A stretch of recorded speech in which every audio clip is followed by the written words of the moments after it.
Yeah, hello. What is up? Two. Uh, I don't know what this is. It's just what I watched in last month in January.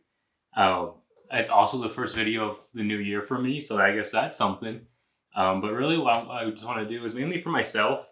I just want to kind of document the all the movies I watched every month for the entire year, and then at the end of the year, I can kind of go back and see what my top, five or whatever the year were, worst five, and just kind of, I don't know, see what I watched throughout the entire year. So this video is gonna be for January. It's a little bit late, like a week into February already, but hey, give me a break. I also have some cats running around here, so if you hear them or see them, yeah, I can't do anything about it. They own this house now. But yeah, that's about it. Hello, Happy New Year, 1 month late. First video, what I watched in January 2022. Let's go. So the first thing I watched, it looks like, was not really a movie, but on January 1st, the start of the new year, New Year's Day morning, I watched the Harry Potter 20th anniversary, what is this? Return to Hogwarts documentary thing. I didn't really give it a rating because you can't really, rate this. It's not a traditional movie. It's just like a documentary special type thing on Harry Potter 20 years later. It was fun to watch. It was fun seeing all these characters back on the screen again. Obviously, they weren't doing anything like actual story wise, but just seeing all the actors, all the characters talking about their experiences. It was really fun, really good, and a good way to start off the new year. So that was number one. I should also kind of clarify how I'm doing this. Each movie will get its own individual rating somewhere on the screen. But the way I'm reading off of them is just the order I watched them in the year. So that was New Year's morning. And now for New Year's evening, that night, I finally got to watch Don't Look Up. At this point, Don't Look Up had been out forever, maybe a month or so at this point, or at least a couple weeks. I had no idea what the movie was about. Just something about me, I don't watch movie trailers at all. I want to go into a movie blind. So I don't watch trailers. I don't see screenshots. I don't really read like articles or anything about them. If a movie is part of a franchise, like a Marvel movie, obviously I'm going to watch it. So I watch the trailer and spoil some things. Or if a movie has actors that I know and like this movie did, and if it has actors I like, then more than likely I'm going to like the movie. So there's no point watching a trailer. But going into this movie, that was a little of a tangent. Going into this movie, I thought it was going to be a movie about like stock market, or the market crashing, or like just a money movie. I thought it was going to be a money movie, and it was not a money movie. It was a very sciencey movie. Well, not really. It was about a meteor going to crash into the world.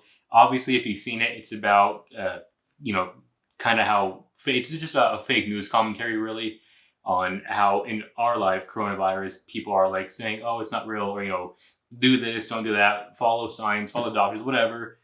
This movie was a commentary on that, but instead of a virus, it was about a meteor hitting the earth. I know more like less medical science and more traditional science, but it had the same kind of things that we're experiencing in our life. I thought it was a good movie. Nothing too great about it. I will say I took off half a star because of Jennifer Lawrence's haircut. Her hair, I don't like it at all. Maybe some people do. Maybe there's a reason for it. I think it just looks like poo poo. I don't like her haircut, so I took off half a star. And then moving on to January 2nd, I watched the one and only Megaboa. Yeah, Megaboa, I knew going into it, it can be good. I mean, really, it's a movie about a giant snake. I mean, the idea, yeah, could be good. But these types of movies, they're going to be shit. But this one was extreme shit.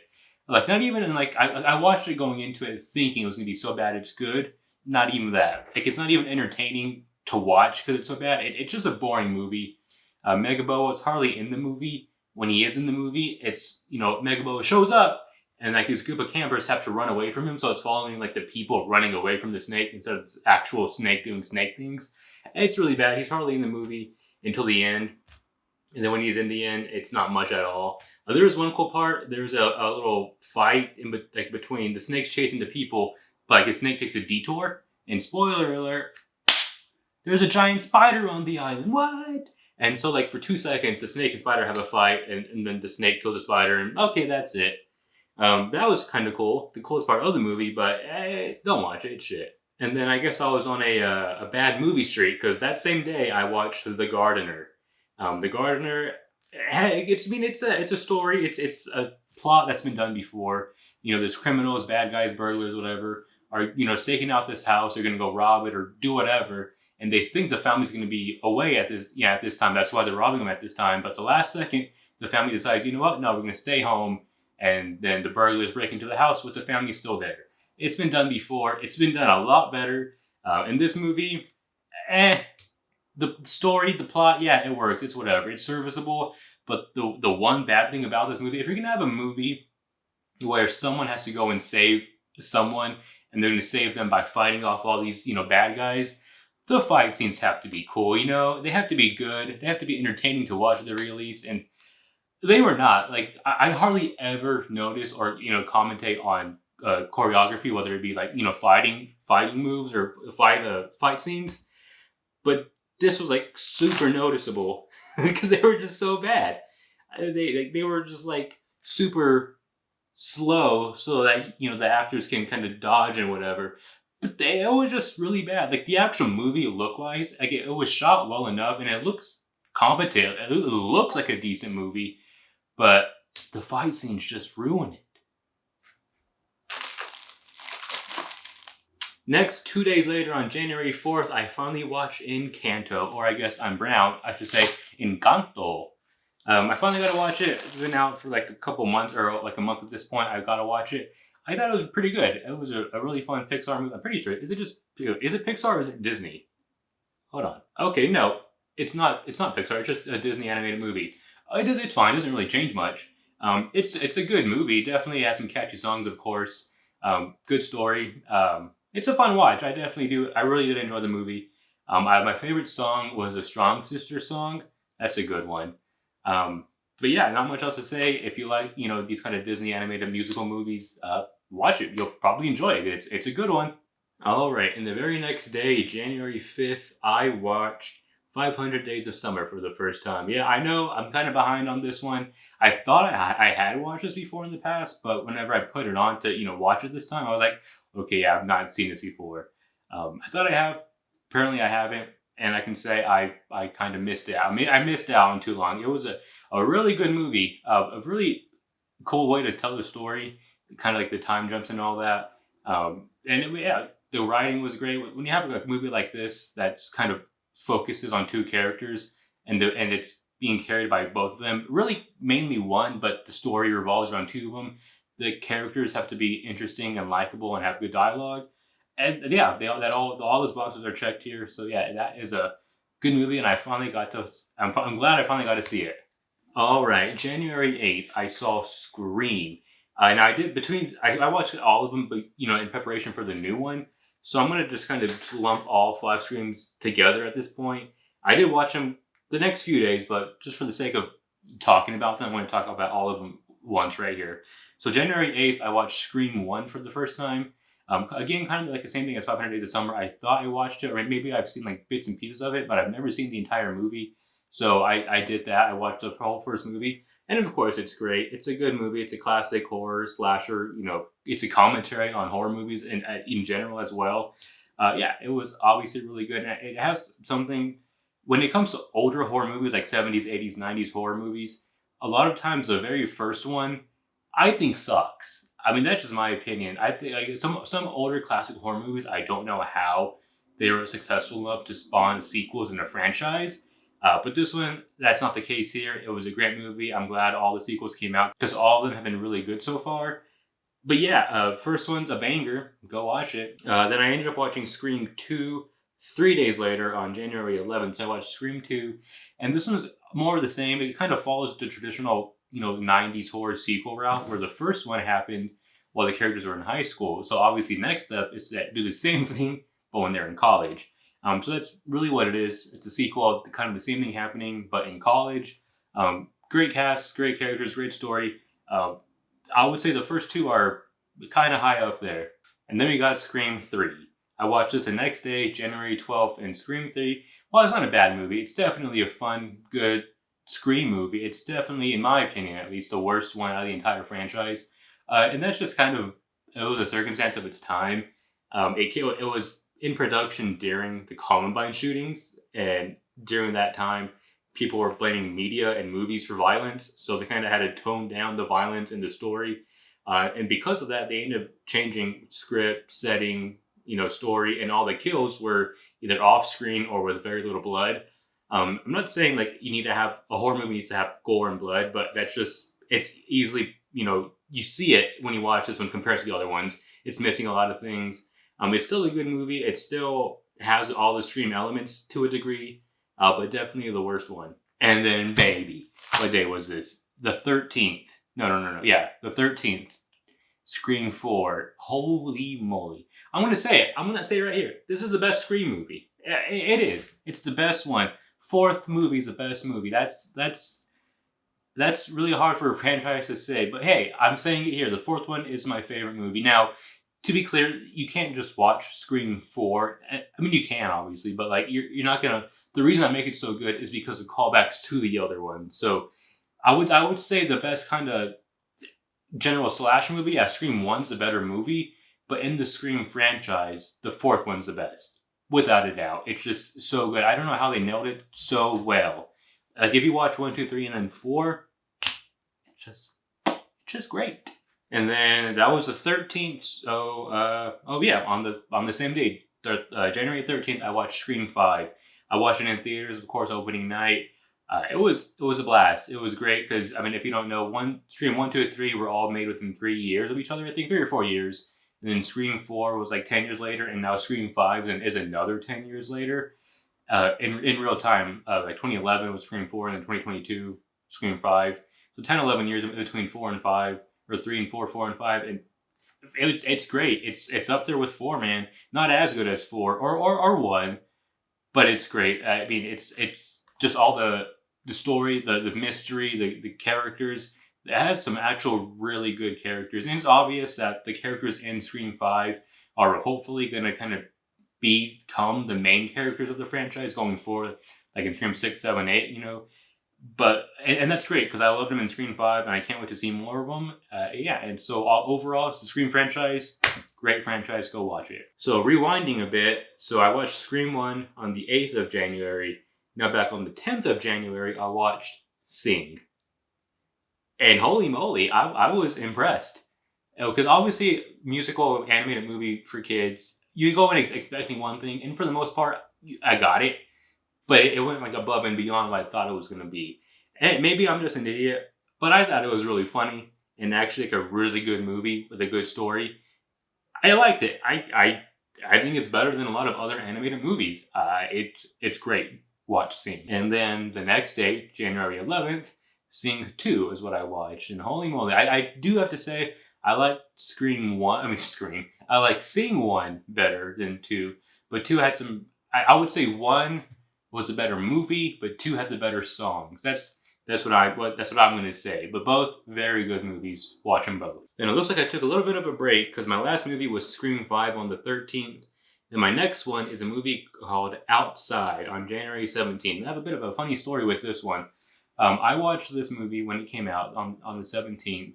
I thought it was great. Genuinely, I thought it was a great movie, but I thought it was so great because the main character, it's an indie movie, so it's like didn't get a theatrical release, anything like that. It's an indie movie. But the main actor, the main character, he obviously acted in it, but he wrote, composed, produced, and edited the entire thing himself. Like he was like a one-man band. And then of course he had another co-star. The movie was on 2 characters. I mean, there's like other people in the movie, but just like passing background characters. The movie had really just 2 characters. And like I said with 500 Days of Summer, if you're going to have a movie focus on just, a handful of characters, like in this case, just 2, those 2 characters need to be engaging, great dialogue, great story. And this movie had it all. Especially for being an indie, small budget movie, I thought it was genuinely great. So what I like to do whenever I watch indie movies is I try and find the cast on like Instagram or Twitter and just DM them and say, hey, watched your movie, thought it was great. Because obviously being an indie movie, it's not going to have a lot of press, a lot of publicity. So I have to do what I can and say, hey, good job. So I did that with the main female lead. I couldn't find the main actor's Instagram at first, at least. So I only found the female lead. So I DM'd her on Instagram, and I was like, yo, good movie. It was it was a great performance because it was her first movie as well that she ever acted in. I was like, great performance, great story, great movie. Give props to the team. It was great. And she was like, wow, thank you. But how'd you watch it? It's not out until tomorrow. I was like, uh-oh. So I'm not going to say anything. But if you know me, I get movies a certain way. And when you do that, sometimes you get them early. So, hey, I'm not saying anything. But if you snow, you snow.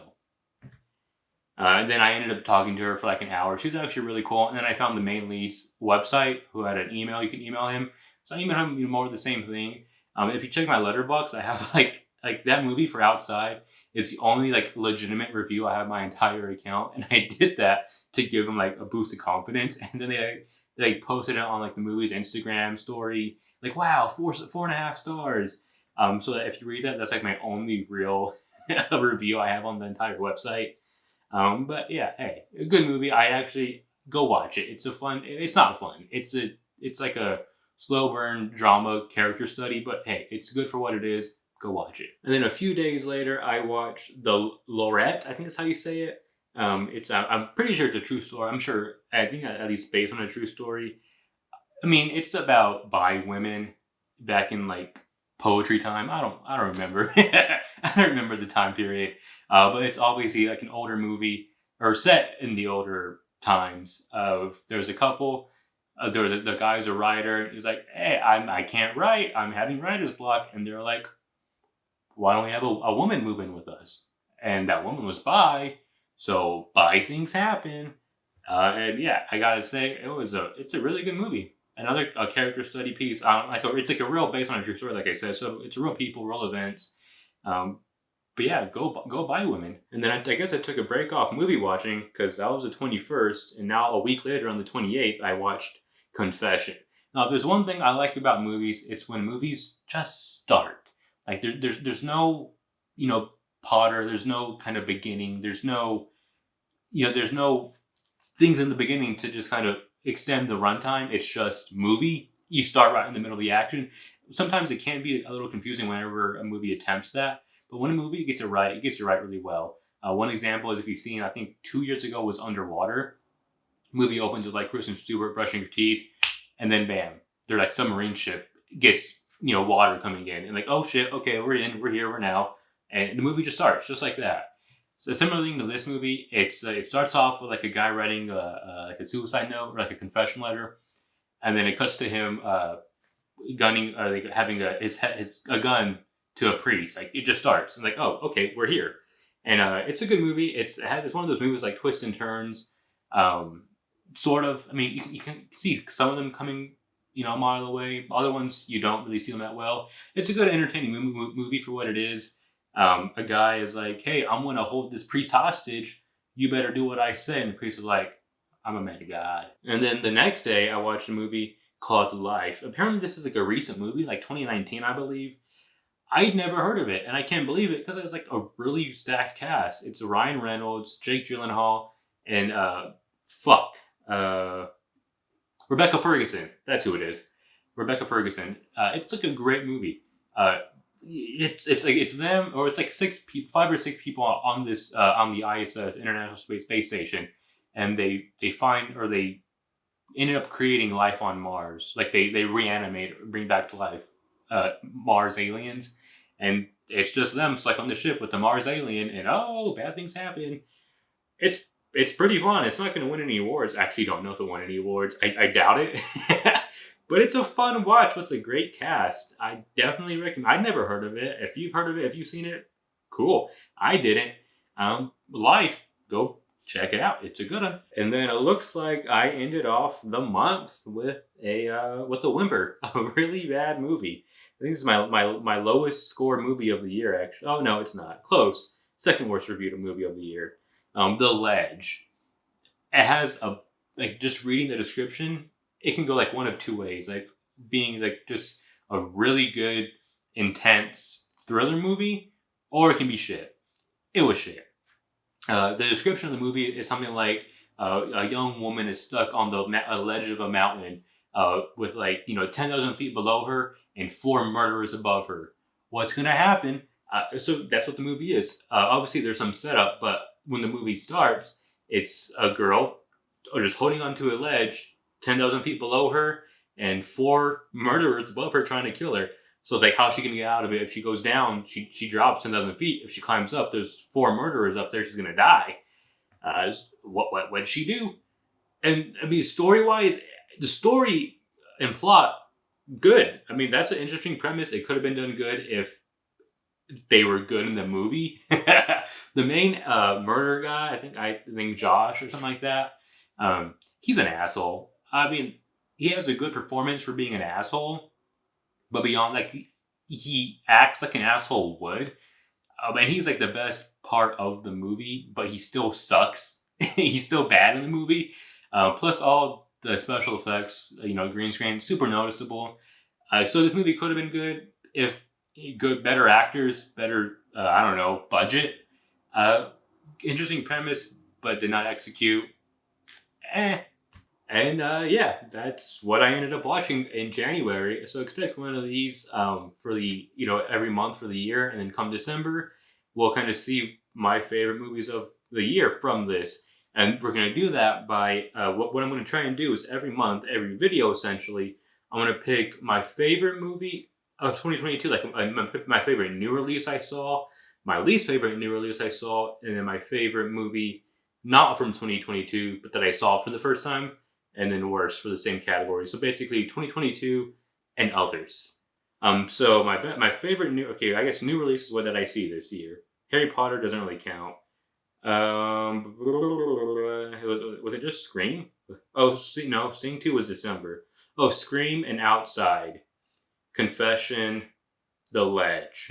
Or the 2020 releases I saw this year.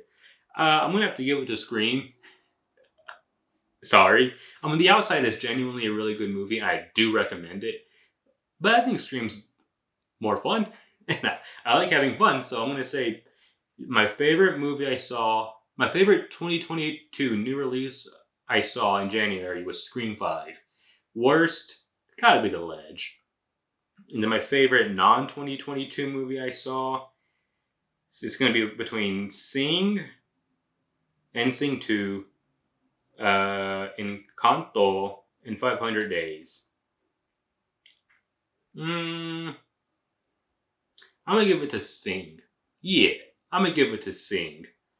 And then my least favorite movie of 2020, or not 2022, has got to be Megaboa.